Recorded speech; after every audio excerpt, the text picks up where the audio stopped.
या देवी सर्वभूतेषु चन्द्रघण्टारूपेण संस्थितां नमस्तस्यै नमस्तस्यै नमस्तस्यै नमो नमः। नवरात्र का आज तीसरा दिन है और माँ चंद्रघंटा को समर्पित, और मैं दिखाने चाहती हूँ आपको कि कैसे आप नियमित जो है नवरात्र की पूजा करें। तो सबसे पहले तो जो भी आपका एक दिन पहले का बासी फूल है या जो भी आपने भोग लगाया है वो सारी चीज़ें आप उठा लें। जैसे कल मैंने शक्कर का भोग लगाया था और मेवा लगाया था, वो सब मैंने अभी प्रसाद के रूप में ले लिया है। अब आप सबसे पहले सभी भगवान को जो है स्नान कराइए, सारी देवियों को स्नान कराइए, और जो जल है उसमें गुलाब जल ध्यान से मिलाएं और सभी देवियों को स्नान कराइए। उसके बाद आप उन पे सुगंधित इत्र डालिए। इत्र जो है वो देवी जी को विशेष पसंद आता है, इसलिए ज़्यादा से ज़्यादा सुगंध के साथ आप पूजा कीजिए। अब हम उन पे ताजे जो है सुगंधित फूल चढ़ा देंगे। मोगरे के जो फूल होते हैं, सभी देवियों को आप लाल सुगंधित पुष्प चढ़ाइए, और इसके साथ ही साथ सभी भगवानों को आप सुगंधित पुष्प चढ़ाइए। बिना सुगंध के जो पुष्प होते हैं उनका इस्तेमाल आप पूजा में ना करें। देवी माँ की जो पूजा होती है उसमें लाल पुष्पों का अति विशेष महत्व है, तो आप लाल फूल ज़रूर चढ़ाएं। जैसे गुलाब हो या गुड़हल हो, आप ज़रूर चढ़ाएं। अब यहाँ पर मैंने सभी देवी देवताओं को पुष्प समर्पित कर दिए हैं। अब जो मैंने जौ लगाए हैं उस पर मैं पानी डाल रही हूँ थोड़ा थोड़ा करके। जो आपके जौ हैं उस पात्र की भी पूजा आप उसी तरीके से करिए जैसे आप देवी देवताओं की करते हैं, और उन्हें नियमित नियम पूर्वक थोड़ा थोड़ा जल डाल के सींचिए।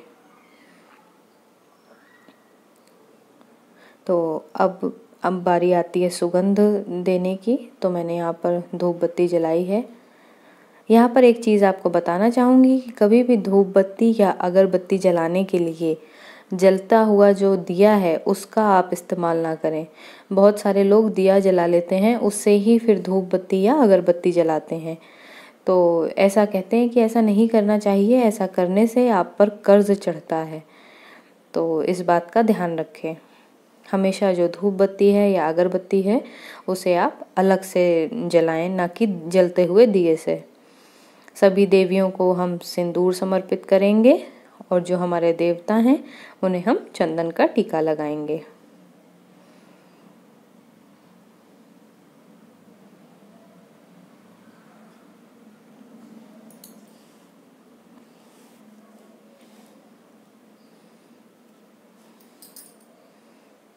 माँ चंद्रघंटा के जब भोग की बात आती है तो उन्हें गाय के दूध या उससे बनी हुई चीज़ें आपको भोग में लगानी चाहिए। मैंने यहाँ पर मखाने की खीर बनाई है भोग के लिए, और ये दूध के ही पेड़े हैं।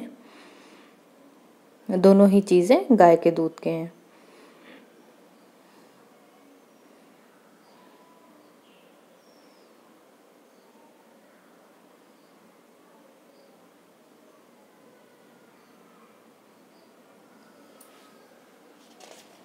माँ चंद्रघंटा की पूजा करते हुए जिस मंत्र का आपको जाप करना है वो है ऐं श्री शक्त्यै नमः। ऐं श्री शक्त्यै नमः। इसके साथ ही साथ आप ओम ऐं ह्रीं क्लीं चंद्रघंटायै नमः इस तरीके के मंत्र का भी आप 108 बार जाप कर सकते हैं।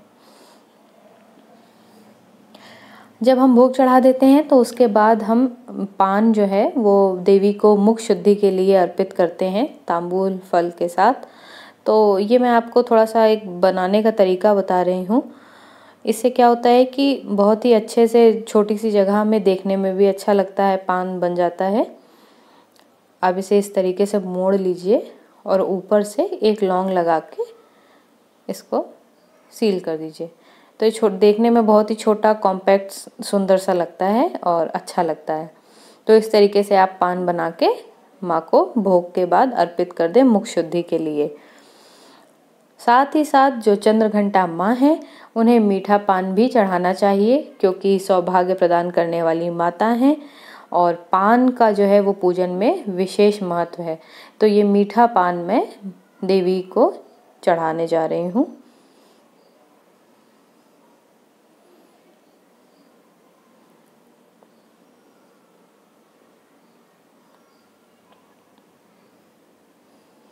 इसे भी हम देवी के पास रख देंगे।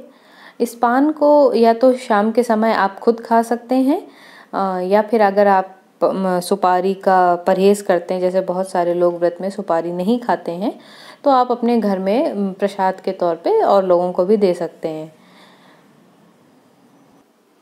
तो ये था मेरा व्लॉग जिसमें मैंने आपको दिखाया कि कैसे करें आप नियमित पूजा।